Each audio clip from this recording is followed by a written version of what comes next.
Olá, olá, muito boa noite, seja bem-vinda, seja bem-vindo a mais uma live muito especial de Dia das Mães, a live no mês das mães, que a Grão de Gente está promovendo toda semana com especialistas, pessoas muito especiais, para a gente ter uma troca aqui, uma prosa muito bacana. Meu nome é Isabela Camargo, eu sou jornalista e sou uma admiradora da Grão de Gente. Esse ambiente aqui, ó, esse cenário é o quarto da minha filha, que vai nascer, se tudo correr bem, daqui 7 semanas. Eu estou de 33 semanas e fiquei muito feliz com a conexão com a Grão de Gente, a partir da minha amiga Amanda Françoso, quando eu via os quartinhos da Grão de Gente, eu falava, nossa, isso é um sonho. E aí esse sonho acabou sendo realizado também com essa conexão e, consequentemente, eu fiquei feliz demais em ser convidada para fazer parte dessas lives semanais nesse mês de maio, que é um mês muito, muito importante para todos nós, não é? Eu quero dar uma boa noite especial para todos vocês que já estão aqui no YouTube conosco, Michele, Daniele, Ellen, Flávia, Jaqueline, Luciana, Marlon, Mariana Maciel, sejam todos muito bem-vindos. Eu espero que essa nossa próxima hora seja muito leve, muito agradável, porque o nosso convidado é muito especial. Antes de chamá-lo, quero dizer para vocês como é que vai ser aqui a nossa prosa. Toda a participação de vocês será muito importante, porque tanto o doutor Gilberto quanto eu queremos falar aquilo que vocês querem e precisam ouvir. Então, façam perguntas que, na primeira oportunidade, eu sempre vou trazer aqui para o nosso bate-papo as perguntas e os comentários de vocês. São por esses comentários que adivinha o que vai acontecer. Nós vamos sortear 4 prêmios. Serão 2 vouchers de R$ 150 para vocês utilizarem no site da Grão de Gente, que, aliás, é muito fácil nesse período de pandemia. Então, é uma mão na roda, como dizia minha avó, né? Porque você navega fácil pelo site, encontra tudo, vê medidas, só não dá para sentir a textura, mas o restante você consegue ter todas as informações e visualizar muito bem o que você precisa. Além, então, desses 2 vouchers para serem usados no site da Grão de Gente, eu, Isabela, vou sortear 2 livros. Dá um tempo. Como Encontrar Limite em Um Mundo Sem Limites. É um best-seller, um livro que eu lancei no ano passado pela Globo Livros, em que eu falo como nós podemos encontrar limite nesse mundo sem limites. Como a gente pode viver uma vida que vale a pena ser vivida, fazendo o que a gente ama, trabalhando, mas equilibrando vida pessoal e vida profissional. Então, os nossos sorteios serão 2 livros e 2 vouchers para serem usados no site da Grão de Gente. Como que vai ser esse sorteio, Isa? Vocês vão escrever aqui comentários, quanto mais vocês participarem, quanto mais vocês se engajarem, mais chances vocês terão de ganhar. O resultado nós vamos mostrar na live da próxima semana, que vai ser com quem? Com a Sabrina Sato. Então, os comentários de hoje serão filtrados, 4 escolhidos ou 4 escolhidas para estes prêmios, e aí nós vamos divulgar na próxima semana.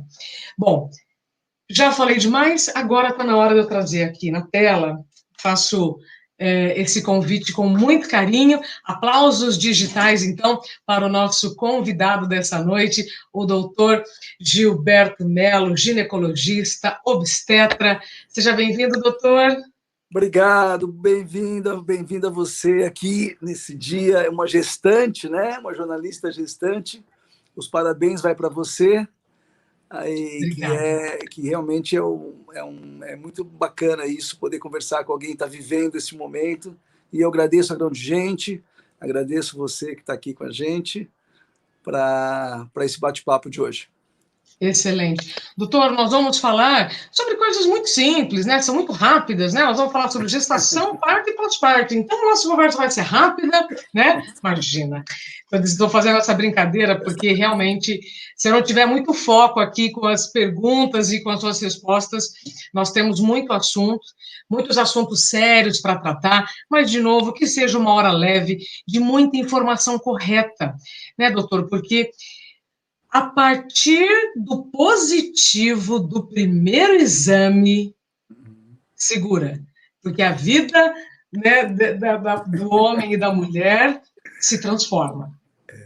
Então, para um obstetra, com mais de 10 mil bebês que já passaram pelas suas mãos, né, por toda a sua carreira, para as mães que estão gestando. Aliás, quem estiver grávida e puder colocar aqui para nós nos comentários do YouTube de quantas semanas vocês estão, eu estou de 33. Qual seria, doutor, a sua recomendação para se poupar energia? Porque é muita informação, né? O ouvido da mulher, especialmente, recebe muita informação. E ela tem que tomar muita decisão. Então, pela sua experiência, o que a mulher deve fazer ou deixar de fazer para poupar energia? Isabela, realmente é uma fórmula que temos que simplificar um pouquinho as variáveis, né? Pensem da seguinte maneira, eu falo meninas, né? Gestantes. Isso, ótimo. Embora. Então, assim, pense muito assim: olha, um pé na natureza, no que é natural, a humanidade está aí, é a prova disso, de que dá certo, né? Milhões de anos se testando, se aprimorando. Então, um pé na natureza e um pé numa equipe de apoio. Você precisa ter apoio. Não queira achar que você vai resolver tudo e que vai dar conta de tudo. Então, esse apoio serve para te orientar na busca de informações, e você saber em quem confiar e aonde ter o seu norte de posições. Porque então dá um tilt, né? Nessa facilidade hoje, que é bacana, a democratização da informação é bacana, mas o que você comentou, Isabela, você tem uma informação de qualidade e que não crie pânico, que não te confunda, que não te crie insegurança. A informação tem que ser feita para dar segurança, para dar acolhimento, para dar apoio, para dar suporte. Então, isso é um pé nisso, né? Um pé na modernidade, mas um pé na natureza, porque sempre deu certo, né? Então, assim, tudo bem, eu falo que a natureza tem terremoto, tsunami, vulcão, mas não é todo dia. E para isso, tem aquele pezinho na informação para a gente poder saber quando precisa se proteger e tomar os seus cuidados. Tá. Quando você fala um pé na natureza, doutor Gilberto, o que você está querendo dizer na prática? Na prática, é assim, entenda que seu corpo funciona, né? Mesmo que eventualmente você não tenha tido uma gravidez de forma natural, que eventualmente você tenha tido um tratamento, mas agora você está gestante. Estando gestante, acredite que vai acontecer normal. Lembrem que as nossas bisavós não faziam nem pré-natal e que nascia-se em casa, não é? Claro que tinha algumas tragédias, algumas coisas que a gente não quer que aconteça, riscos desnecessários, mas acontecia, a humanidade está aqui. Então entenda que você tem um mecanismo fisiológico que ele consegue dar conta de você, essa coisa maravilhosa que e a complexidade maravilhosa que é o corpo feminino, de dar conta de abrigar um bebê, de parir esse bebê no momento certo, e você ter leite, inclusive, produzir para amamentar o bebê. Então, assim, quando vem assim, nós vamos conversar lá na frente, né, Isabela? Mas assim, quando chega no parto, não existe ausência de leite, você vai ter leite, né? É uma situação assim, por uma questão anatômica ou fisiológica, não existe agalactia, falta de produção de leite. Pode ter fatores que interfiram nesta produção, né? Como também, assim, a partir do momento que você está gestante, você vai ter o trabalho de parto, né? Agora, se esse trabalho de parto vai resultar num parto normal, é uma outra questão, né? Mas, assim, a sua gestação vai evoluir. Então, assim, a placenta, eventualmente, pode não funcionar tão bem, pode, mas na grande maioria das vezes funciona. Então, hoje, Isabela, a medicina, às vezes, ela cria uma situação que passa de tanto exame, de tantas preocupações, parece que ela começa a justificar os medos. E, na verdade, a gente não tem que ficar dando vazão ao medo desnecessário, né? Então, o profissional de saúde, ele tem que acolher, acalmar, tranquilizar, informar, mas sempre baseado nessas premissas anteriores. Porque uma gravidez em paz, você tem que estar tranquila, né? Você tem que se sentir segura. Já vamos falar, então, sobre essa tranquilidade, sobre estresse. Para quem está chegando agora, seja muito bem-vindo, muito bem-vinda. Estamos tendo o privilégio de compartilhar da hora do doutor Gilberto Mello, que já passou, né, já trouxe ao mundo mais de 10 mil bebês em toda a sua carreira, e é muito querido realmente por todos nós. Vejo pelos comentários aqui nas redes da Grão de Gente, doutor, como as meninas te adoram. E esse carinho deu para sentir desde o nosso primeiro contato, isso é muito importante. Quero dizer que essa nossa transmissão, ela está acontecendo pelo YouTube e pelo Facebook. E tem aqui uma enxurrada de mulher falando sobre as semanas em que estão. Você já respondeu, doutor, que uma maneira para pouparmos energia é já saber que vamos precisar de ajuda, então contar com rede de apoio e validar a natureza que tem dentro de cada uma, ou seja, por mais que tenha medos, existe uma natureza, um DNA que traz essas memórias, mas a gente às vezes tem medo, né? Prefere ouvir uma pessoa de fora também do que de dentro. Tem que equilibrar. Claro, e agora mesmo veio uma pergunta aí para nós, Isabela, apareceu aqui, a placenta baixa. Por exemplo, Marília Gabriela. Até o fato da gente fazer muitos exames, mostram nos exames situações que, de repente, não significam nada. Então, assim, a placenta baixa, na maioria das vezes, ela é transitória. Isso quer dizer o quê? No comecinho da gestação, fica um pouco mais baixa, só que, em algumas mulheres, só que como a placenta não gosta de se desenvolver ali, porque ali, perto do colo do útero, né, a Marília Gabriela, perto do colo do útero, não tem tanta vascularização. Então, ela atrofia, ela diminui ali e ela aumenta lá para cima. Então, o fato dela diminuir aqui embaixo e aumentar em cima, parece que ela subiu, ela não anda, né? Mas no próximo ultrassom, ela já deixou de ser placenta baixa. Então, entendeu, Isabela? Olha que interessante, a gente faz ultrassom por uma necessidade de cuidado, claro, que é um pé na tecnologia, é um pé na informação, só que a gente, muitas vezes, passa a ver coisas que não têm significado. Então, se o profissional não tranquiliza, olha, você não teve sangramento, você não está tendo cólica, vamos tomar alguns cuidadozinhos, mas isso vai de boa, na grande maioria das vezes. Né? A gente não pode falar, olha, a sua gestação já é de risco, você já tem um grande problema, quando, na verdade, pode ser transitório, não é? Então, esse é o equilíbrio, né, Isabela? Esse é o equilíbrio para uma gestante que está já com os hormônios, né, lá em cima e naturalmente, claro, cheio de expectativas, dúvidas e medos.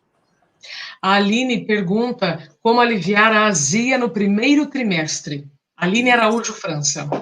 Aline, olha, Aline, tem que entender o seguinte, o hormônio da gravidez que relaxa o útero para ele ficar bonitinho e ele conseguir crescer, né? Você imagina, o útero é pequenininho, ele vai crescer, crescer, crescer. Então, esse hormônio, ele relaxa essa musculatura e relaxa também a musculatura de todo o aparelho digestivo. Às vezes o intestino prende um pouco mais, a digestão fica mais difícil. E nós temos um hábito aqui ocidental, é um pouco ruim, que é comer tomando líquido, né? Quando não gelado, inclusive. Então, assim, muitas vezes a gente não dá nem um tempo, né? Tem um livro bacana aí, Dá um Tempo, né? A gente não dá um tempo para almoçar com calma, tá correndo no trabalho, almoça correndo. Então, assim, a gestação, na verdade, Isabela, é grande momento da vida justamente de dar esse tempo, sabe? De fazer tudo slow, tudo mais lento, tudo mais tranquilo. Não dá para comer correndo. Uma gestante não pode comer correndo, nem ninguém de nós.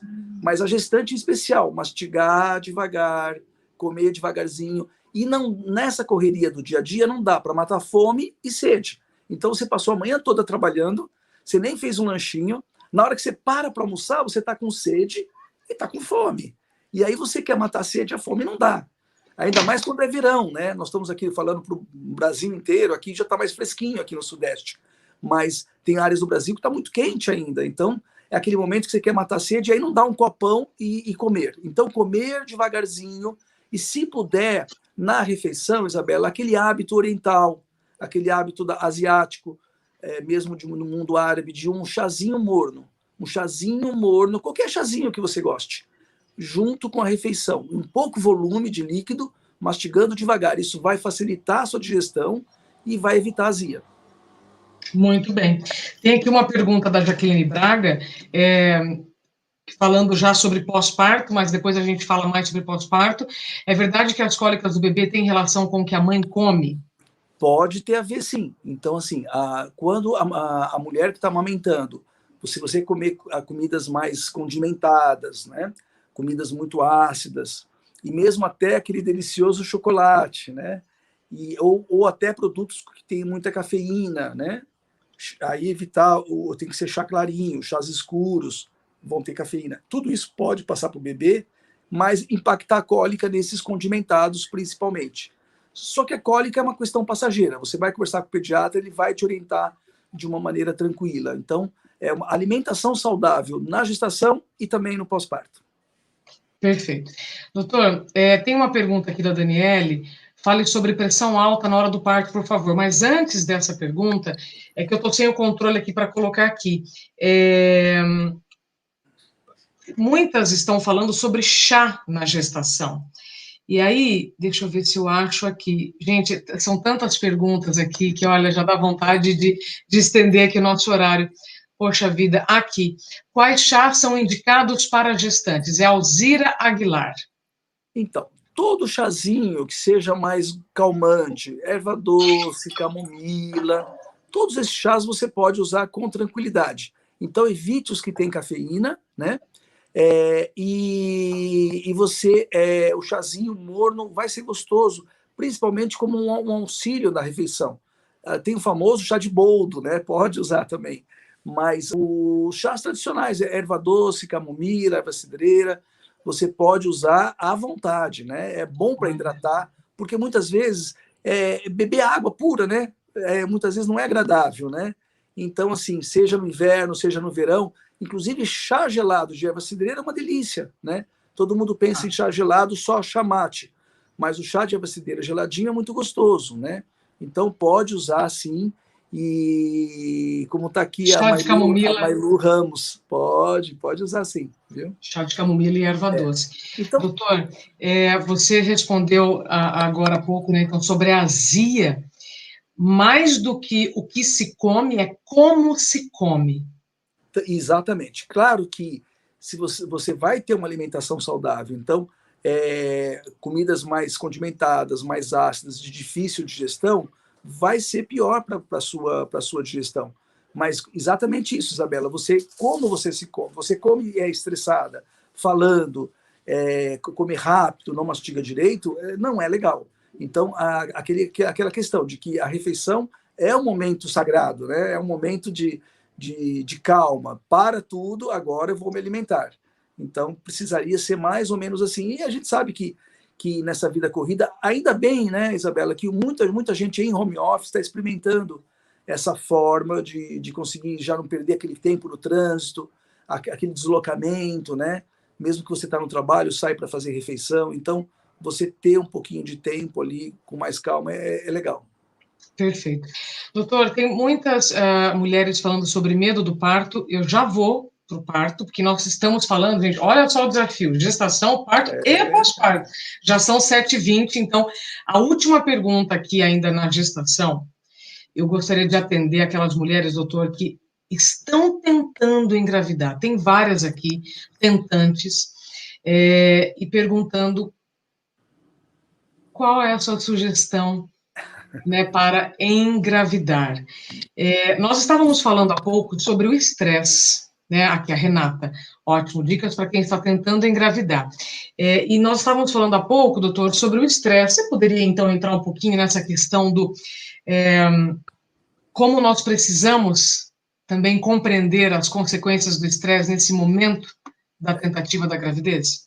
Então, a questão hormonal, né, Isabela, é muito delicado, né? Quer dizer, a questão hormonal, o equilíbrio hormonal, você pode estar menstruando todo mês, isso já é meio caminho andado. O teu ciclo está regular, beleza. Mostra que você tem um padrão geral hormonal legal.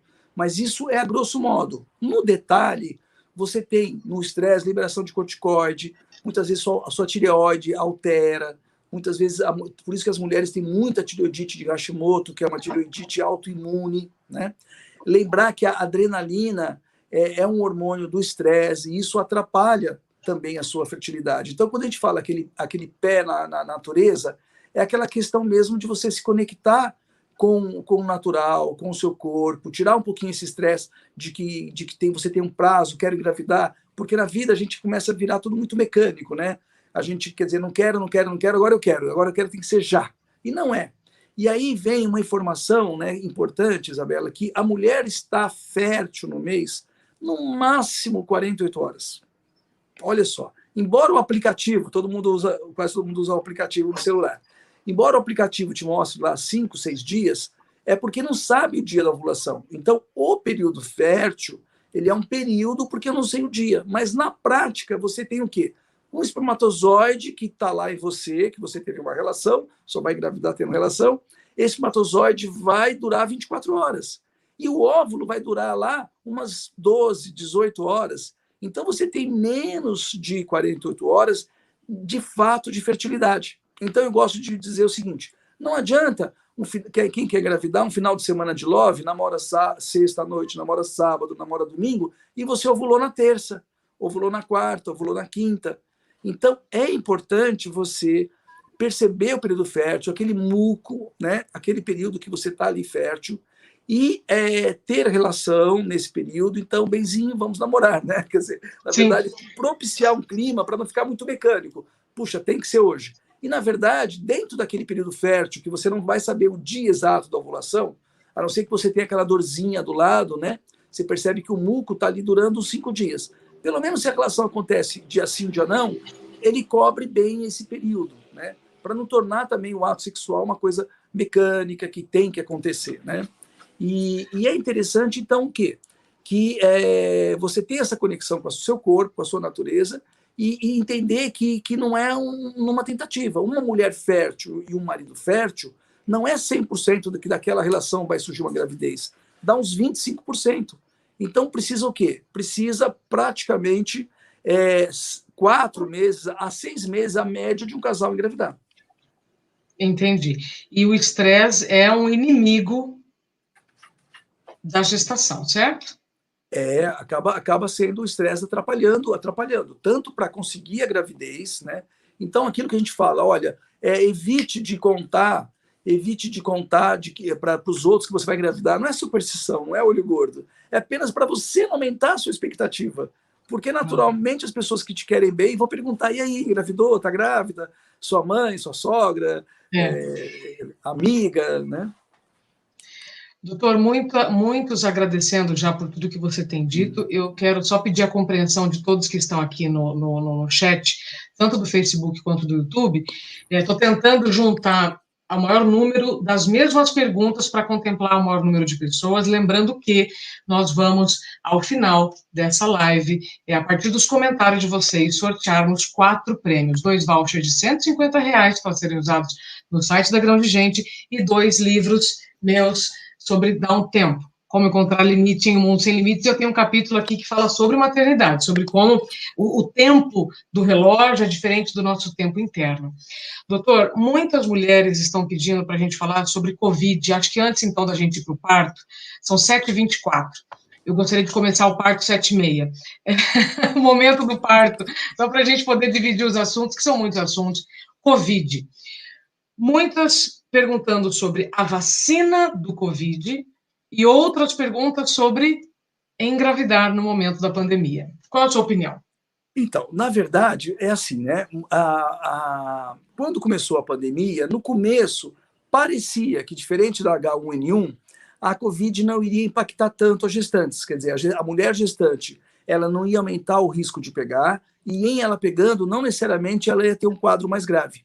Mas, na prática, talvez aí com essas variantes um pouquinho mais agressivas, temos tido, infelizmente, gestantes com muito risco, com muita morbidade ali e até mortalidade. perdas de mulheres gestantes e muitas vezes perdem o bebê também.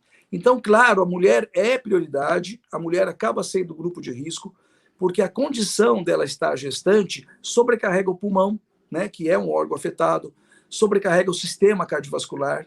Então, assim, quando a mulher é gestante com Covid, está no primeiro trimestre, ela pode abortar, ela pode perder a gravidez. Ela estando mais adiante um pouquinho, ela pode ter um parto prematuro, ou pode ser até necessário interromper essa gravidez, tirar esse bebê antes da hora, prematuramente, para que melhore a condição clínica dela, quando ela está numa UTI e tal. Então, isso é muito comum ter acontecido. Por isso que a gente defende mesmo que todas as gestantes fossem vacinadas, né?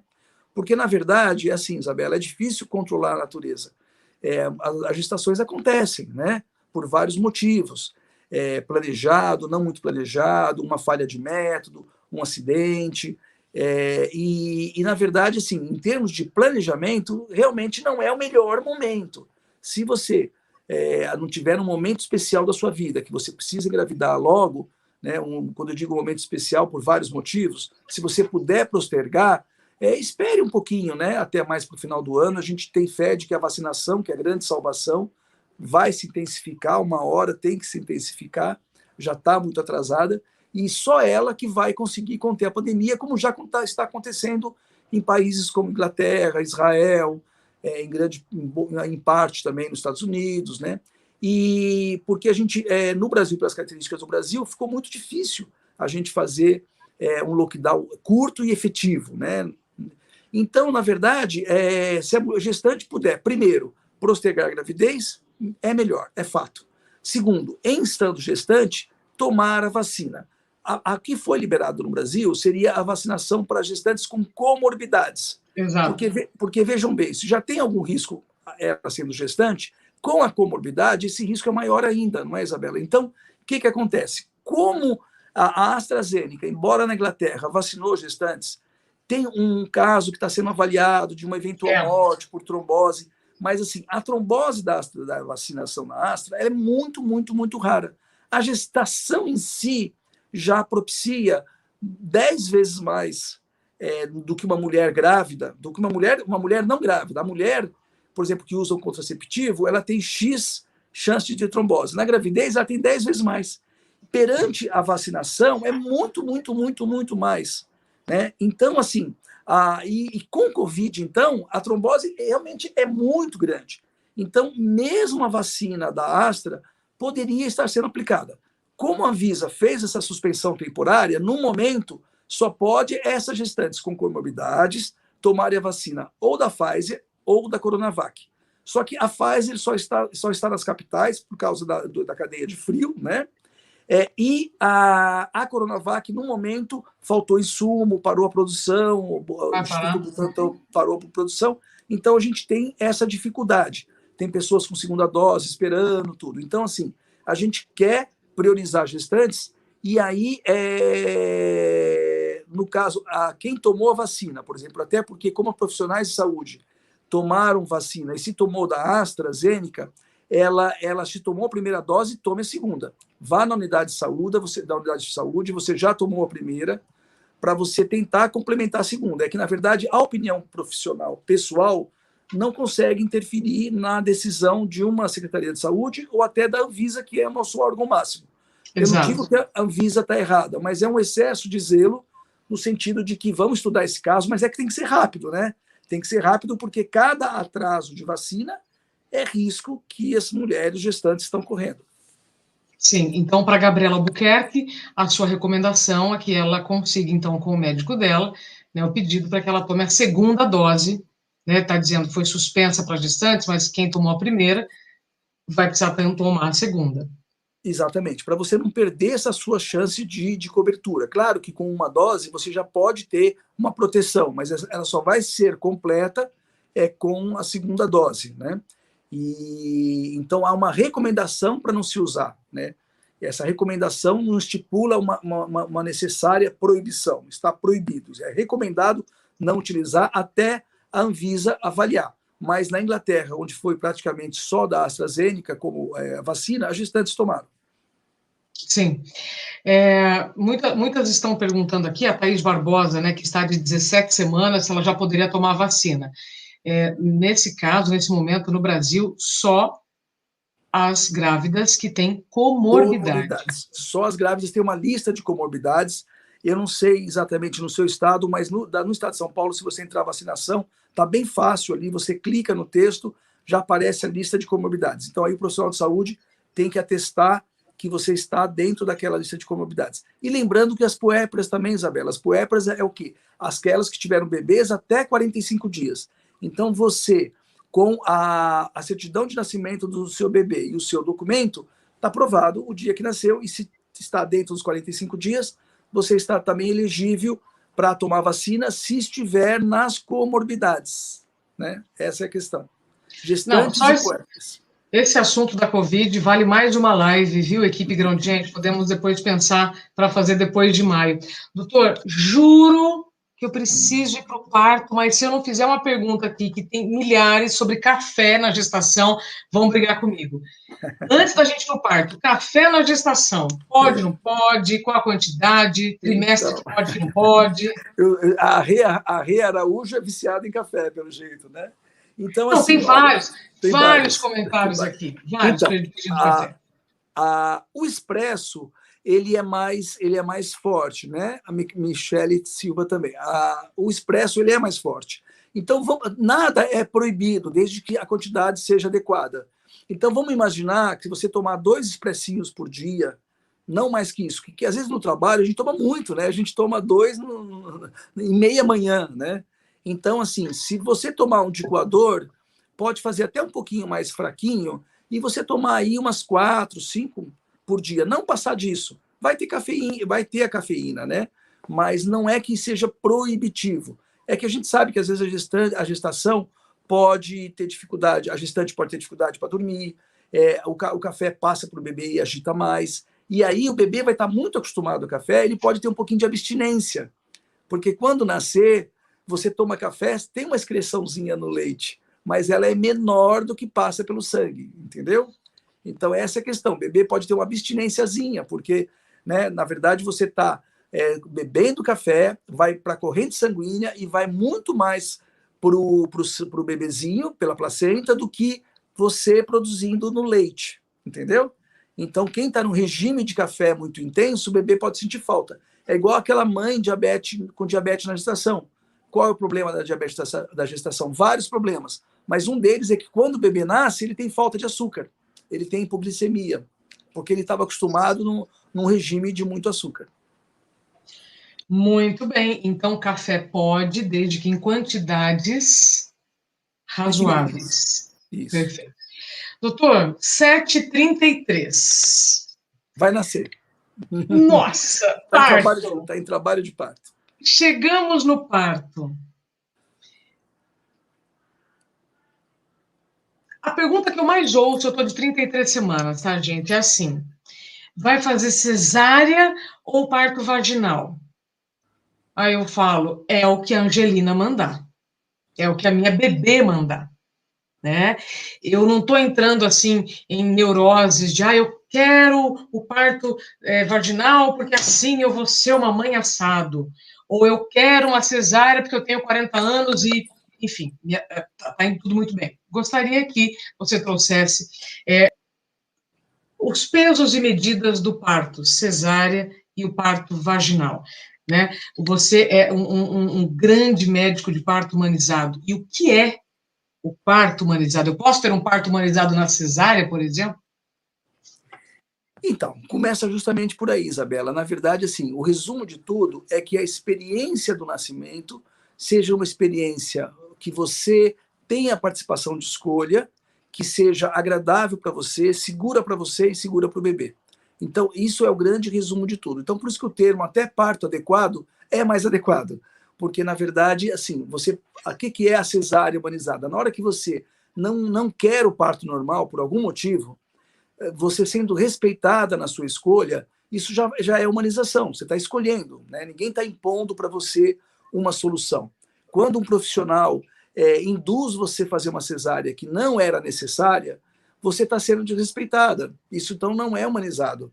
Então você foi para uma cesárea, por mais que possa apagar a luzinha, ter uma musiquinha, ser gostosinho, tal, mas você foi induzida a uma decisão que depois você possa vir se arrepender. Não foi a sua verdadeira escolha ou necessidade. Então, quando a gente mostra para uma mulher que não dá para ser o parto normal e que precisa cesárea, quantas vezes eu precisei fazer essa indicação, e às vezes até com muito aperto no coração, né? E a gestante, ela entende, ela vai entender que foi uma decisão segura, que foi uma decisão melhor. Então, ela estar sendo respeitada nesse momento. Sabe por quê, Isabela? É diferente do nascimento, é diferente de você passar por uma neurocirurgia. Como é que você vai discutir a técnica cirúrgica com o neurocirurgião? Ou de um coração, ou de qualquer outra cirurgia.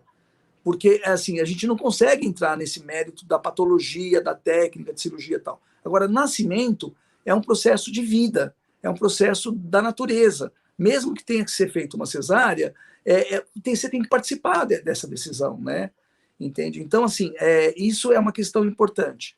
E o que você falou, né, na sua expectativa da Antonella, é o que a gente mostra para as mulheres. De novo, um pé na natureza e um pé na informação. O pé na natureza é o quê? Até prove o contrário, o parto normal vai acontecer, né? Então, a gente sabe que você tem lá 80% dos partos podem ser partos normais. E aí a grande questão é assim, como que é na natureza a questão do parto normal? Um terço é um parto fácil, aquele vai rapidinho, bem tranquilo, né? Já nasce sozinha. Um terço é um parto de uma dificuldade média. O que é dificuldade média? Às vezes um pouco mais demorado, um pouquinho mais de desconforto, de dor, às vezes de algum detalhezinho a mais. Não é um parto de dificuldade média. E tem um terço que é um parto difícil, que não quer dizer complicado, porque na hora que ele está para querer complicar, você vai para cesárea. Não tem porquê deixar complicar um parto.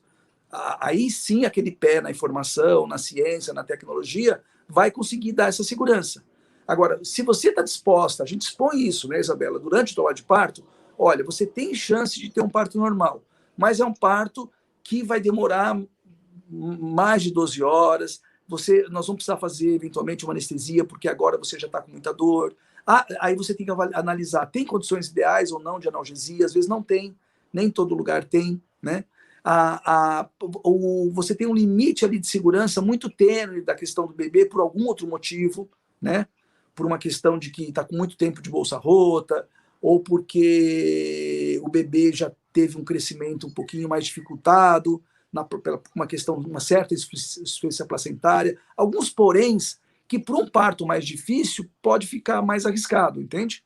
Então, você vai expondo isso para a mulher, para o casal, para a família, para que as decisões sejam tomadas neste evoluir. Então, assim, em resumo, Isabela, primeira regra, deixa entrar em trabalho de parto, né?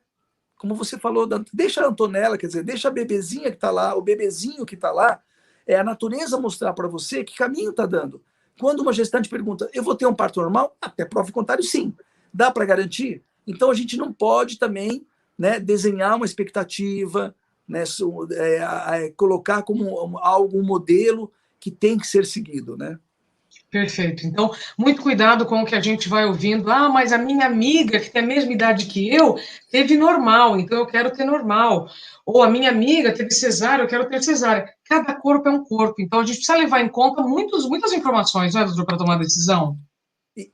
Tem muitas interferências nesse momento de decisão. Então, por isso que, assim, esteja com uma equipe confiável, confie naquela maternidade. Caso você vai ter um parto com um plantonista, faça o que é o plano de parto. É você analisar aqueles pontos que você acha importante para você, de você ter opção de escolha.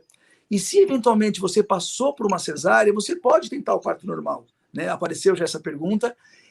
Não quer dizer que o seu caminho obstétrico está definido depois de uma cesárea. Até com 2 cesáreas em situações especiais, também pode se tentar. É muito importante definir o parto, ele está caminhando fácil, ele está caminhando com uma dificuldade média, ou ele vai caminhar com uma dificuldade difícil. A gente só sabe isso quando está verdadeiramente em trabalho de parto, né? Contração, dilatação acontecendo, aí dá para decidir. Por isso que é fundamental um pré-natal bem feito, né, doutor? Porque com o histórico da mulher, teve aqui uma pergunta que passou, mas estava falando sobre Clexane, que é as mulheres que têm trombofilia já identificada, né?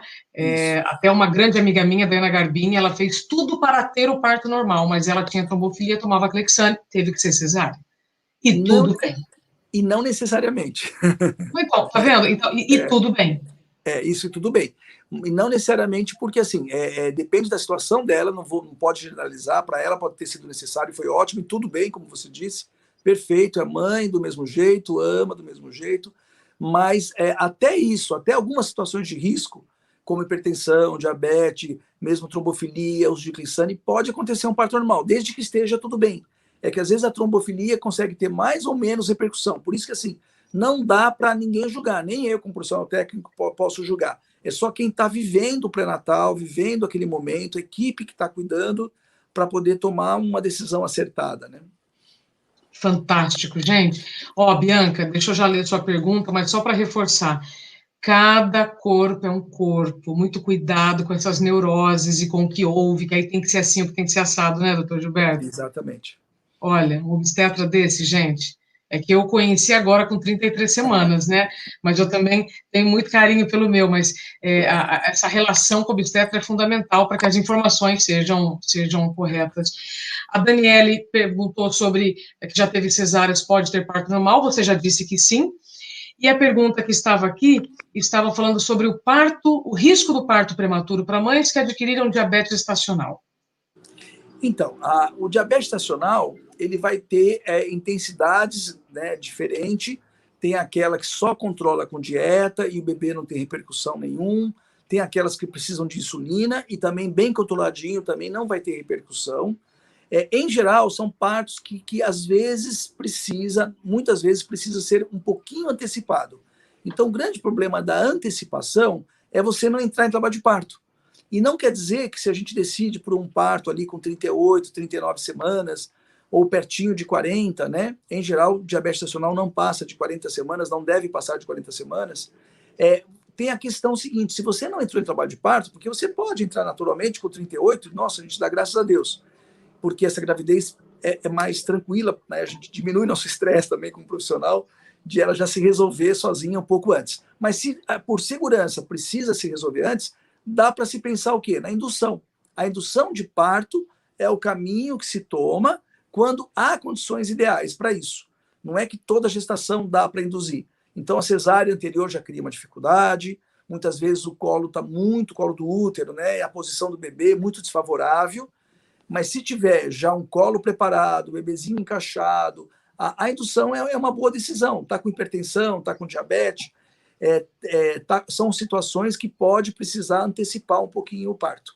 Até uma situação em que já rompeu bolsa, está passando o prazo que dá para esperar, então não é que dali já parte para cesárea. Tem a indução. A indução tem vários medicamentos, né? E é possível se realizar. Perfeito.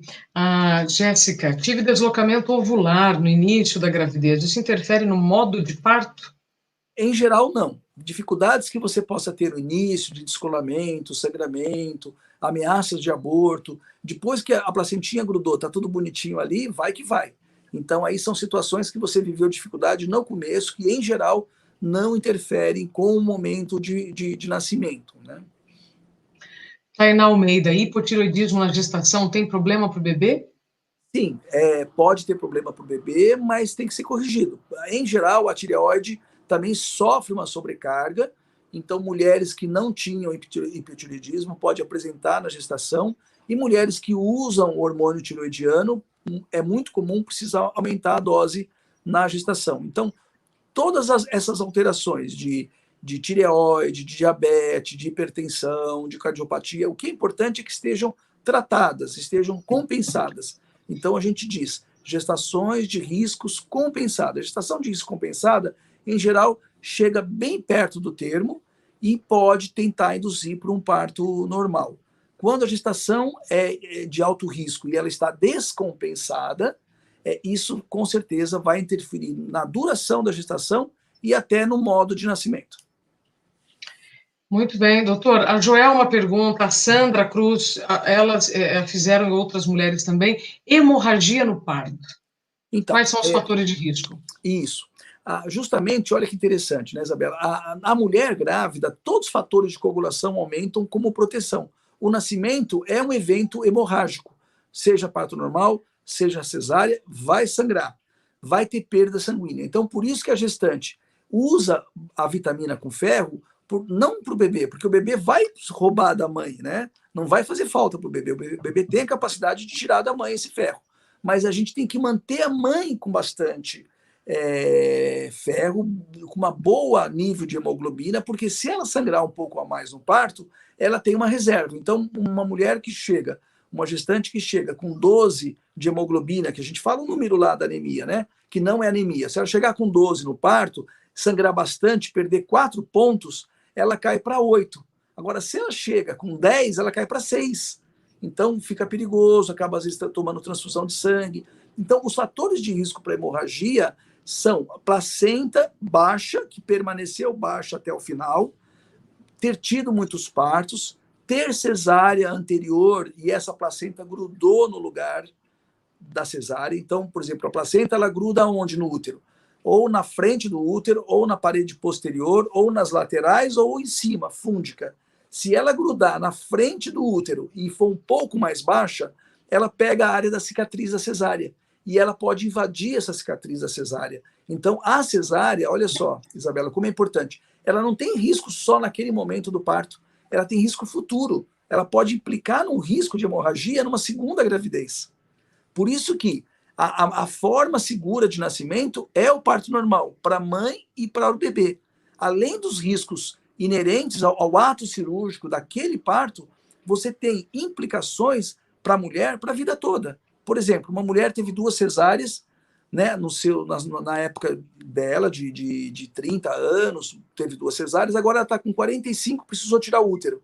Essa bexiga vai estar mais aderida no útero. Ela vai ter mais risco de lesão na bexiga, numa esterectomia, por ter tido 2 cesáreas. Olha só, um risco que foi aparecer depois de 10, 15, 20 anos na vida dela, por conta de uma cesáreas realizadas no passado. Entendi.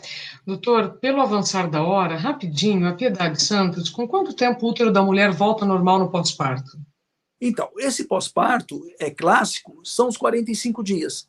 Então, em geral, 45 dias pós-parto, o útero está praticamente do tamanho normal, toda a musculatura, se foi um parto vaginal, já retornou, se teve ou alguma laceração, cicatrização, já cicatrizou, cesárea já cicatrizou, ela já começa a retornar à atividade física, e é muito comum, Isabela, as mulheres ficarem muito aflitas para retornar à atividade física. Então, eu sempre digo, teve o parto, você já está fazendo atividade física, você já tem 3 quilinhos ali, né? No mínimo. No mínimo, que você está segurando, dando de mamar, dando banho. Então, muita calma nessa hora, que o corpo vai voltar para o normal, né? A sua musculatura abdominal esticou demais. Então, assim, aquele músculo chamado reto abdominal, porque ele é reto, ele virou uma curva, né? Ele virou uma curva. Então, vai ficar o abdômen flácido. Hoje, o mais moderno é não usar cinta, não usar. Pergunta da Ana Roberta Amorim. Isso, opinião sobre cinta pós-parto. Na hora. A cinta não usar. Por quê? Façam um teste, vocês mesmos. Quando a gente está de pé andando, põe a mão no abdômen. Na hora que a gente está andando, na troca de passo, por uma fração de segundo, a gente fica num pé só. Quem mantém nosso corpo retinho, ereto, é também essa musculatura, é a coluna, a musculatura vertebral e a musculatura do abdômen. Então, a gente trabalha muito mais a musculatura da parede abdominal sem a cinta.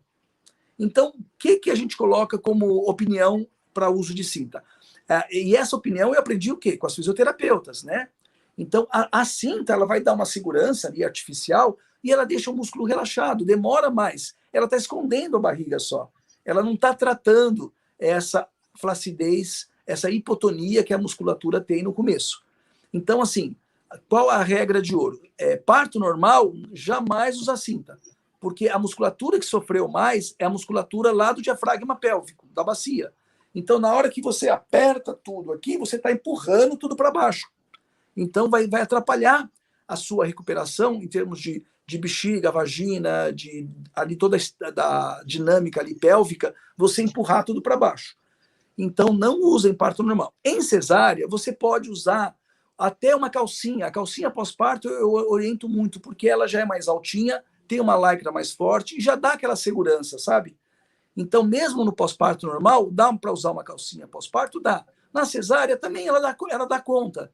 Mas se tiver muito aflita, com medo dos pontos, uma cinta que não aperte demais vai te ajudar a ir para um pediatra e levar para tomar uma vacina, mas ficar em casa sem cinta. Isso nas pacientes, nas mulheres de cesárea. Nas de parto normal, não usar. E considerem a calcinha pós-parto como uma opção. Estou chocada. Olha, gente. Já comprou a cinta? Devolve a cinta. Não comprei nada. Eu só tô ganhando emprestado das amigas, sabe? Que legal. Imagina, gente. Nós temos que ter muita consciência, né, dos cursos, enfim, tudo. Doutor, faz 24 anos que eu trabalho com rádio e TV. Já fiz milhares de entrevistas, acho que mais de 10 mil, igual a você já passou os 10 mil bebês. Nunca vi um chat tão incrível como esse. Vai ser uma pena não poder responder todas vocês. Daniele Fetzer está amando a live, enfim, muitas dúvidas aqui.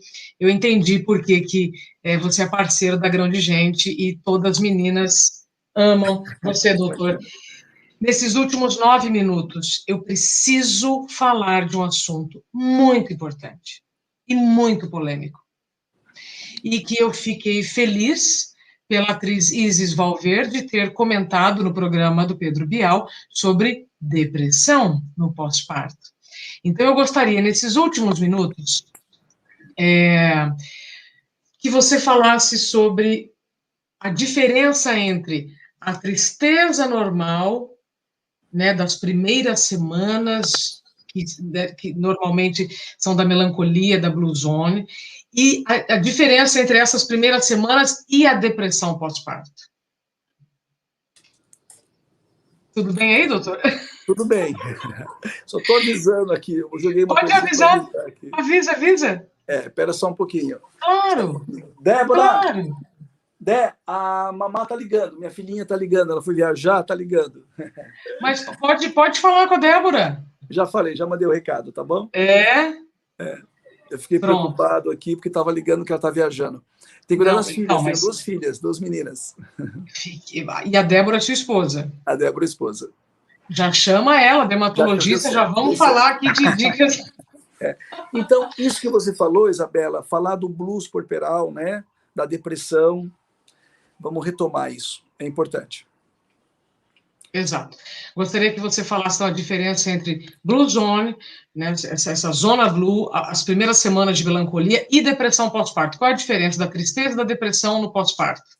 Então, a gente, assim, não consegue ter toda a explicação do porquê que ela acontece. Por que dá essa melancolia após o parto, tá tudo tão bonitinho, o bebê perfeitinho, o parto foi tranquilo, não está tão relacionado com o parto. Claro que um parto mais traumático, mais difícil por algum motivo, e pode impactar, né? Até porque ficou sem dormir. Então, você imagina uma gestante, vai num parto normal, ela já teve um pródromo, que é aquele pré-trabalho de parto, não dormiu uma noite. Aí ela fica no trabalho de parto mais uma noite. Então, quando nasce, ela já está 2 noites sem dormir, né? Então, assim, isso já estou falando a primeira causa, é privação de sono. A privação de sono, seja normal, seja cesárea ou parto, é o fator fundamental. Então, assim, tudo bem, você vai dar de mamar, não tem jeito, é com você, né? Essa hora é com você. Mas tudo o resto tenta delegar. Tenta montar ali uma rede de apoio, tenta ver quem vai te ajudar. Então, assim, você vai lá dar uma olhadinha no banho. Se não der para você, claro, é gostoso dar o banho do bebê, mas se você não puder, não tem problema. Você está ali tendo apoio, outras coisas da casa, né? Às vezes você mora sozinha, vê lá seu estoque de comidinha, congela, vê quem vai ajudar, né? Porque todo mundo quer visitar bebê, claro que agora com Covid, né, não está visitando, mas assim, tem a mão de obra, né? Tem o trabalho todo. E aí, principalmente, ter alguém para olhar um pouquinho o teu bebê para quando você puder dormir de dia. Dormir de dia é fundamental. Você tem que dar uma descansada. Tenta ir para um outro ambiente que não está o bebê, alguém fica olhando e você vai dormir. Picadinho, dorme 1 horinha, dorme 2 horinhas. É muito importante. E então, isso vai ser legal para você. Vai ser legal para você porque você vai conseguir se recuperar. Tem fator hormonal, Isabela? Tem fator daquele luto da barriga, de você estar ali tão contente com a gravidez, de repente não tem mais a gravidez ali. E o medo, né? O medo real de que lá na gravidez estava tudo sob controle, agora o bebê nasceu. E aí você fica, às vezes, muito aflita com a questão da amamentação. É real que às vezes tem alguma dificuldade, então tente estar bem orientada nessa questão da amamentação. É muito importante que as maternidades, as equipes das maternidades, Isabela, deem suporte, porque é muito chato quando a amamentação dificultosa vem com um agravante. Ela é um agravante, porque a sua insegurança, serei boa mãe, darei conta, acaba sendo simbolizada com aquele momento da amamentação. Então, vamos lembrar, meninas, 2 dias, colostro, não tem leite. O leite vai vir depois de 2 dias. Ainda bem. Por quê? O bebê tem reflexo de sucção. Imagina aquele reflexo de sucção e o bebê lá dentro não mamava. E se você está cheio de leite, o que vai acontecer? O bebê vai engasgar. Então, o que a natureza fez? 2 dias de leite concentrado, que é o colostro. Pouquinha quantidade, super forte. Então, assim, resumindo, Isabela, a privação do sono, dificuldades com a alimentação, mais questões hormonais, criam-se um coquetel de uma bomba que pode te impactar. E aí vem no seu pessoal, né? Independe. Eu nunca tive problema emocional, eu sou uma pessoa muito forte. Independe. E aí, graças a Deus, que esse chamado blues puerperal, essa melancolia, que acontece em quase metade das gestantes, ela é passageira e é leve. Então, metade das gestantes podem viver essas semanas de melancolia e tristeza. A irmã Ana Edson, ela fala, eu fiquei triste após o parto e pensei que eu era doida, pois sonhava em ser mãe, né? É isso. E essa cobrança, né? Há muita cobrança, assim, de, puxa, seu bebê é bonitinho, é lindo, que ingratidão, a família não entende, essa cobrança só piora. Então, é importante que a família entenda também que isso existe, né? Então, assim, a depressão pós-parto, que vai precisar até de uma medicação, que começa a trazer uma dificuldade até em cuidar do bebê, e é uma situação mais grave, não é só um choro, não é só uma tristeza temporária, é uma coisa que dura o dia todo, aí precisamos recorrer do psiquiatra, tem medicações que dá para usar na gravidez, medicações seguras para usar na gravidez e que melhoram muito, né? Sim. E tem ainda, né, que é muito mais raro, a psicose puerperal, quer dizer, uma ruptura mesmo das organizações mentais aí, aonde precisa de uma medicação mais forte, tudo, mas graças a Deus é bem raro. E que tem tudo a ver com a privação de sono. Doutora, para a gente encerrar, quando então que a mulher deve procurar um médico para entender se o que ela está sentindo faz parte dessas 50% dessa tristeza, ou se já é uma depressão? Tem que observar a frequência, ou seja, período, intensidade. Se ela está conseguindo ali amamentar, cuidar do bebê, e de vez em quando tem um choro fácil, uma certa tristeza, mas são momentos durante o dia, né? É o blues puerperal. Se ela está o dia todo, o tempo todo, com essa tristeza, com essa melancolia, que isso já é uma depressão pós-parto. Então, ela avise a família, se comunique, não tenha receio disso. Isso vai ser passageiro também, mas aí já vai necessitar de algum medicamento para te ajudar. Não tenha preconceito de usar. Não vai fazer mal para o bebê, você pode continuar amamentando, e justamente a resistência de aceitar a dificuldade é o que agrava mais. A resistência, essa palavra também daria fazer uma live só disso, né? Quanta resistência. Doutor Gilberto, eu sabia que seria incrível, mas eu não podia imaginar que seria essa overdose de esclarecimentos. Estou vendo aqui os comentários, né, das meninas agradecendo as explicações.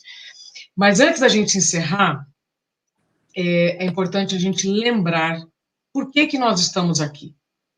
Por que estamos compartilhando essa hora de vocês conosco para transmitir dentro dessa última hora o maior número de informações, porque são muitas decisões para serem tomadas.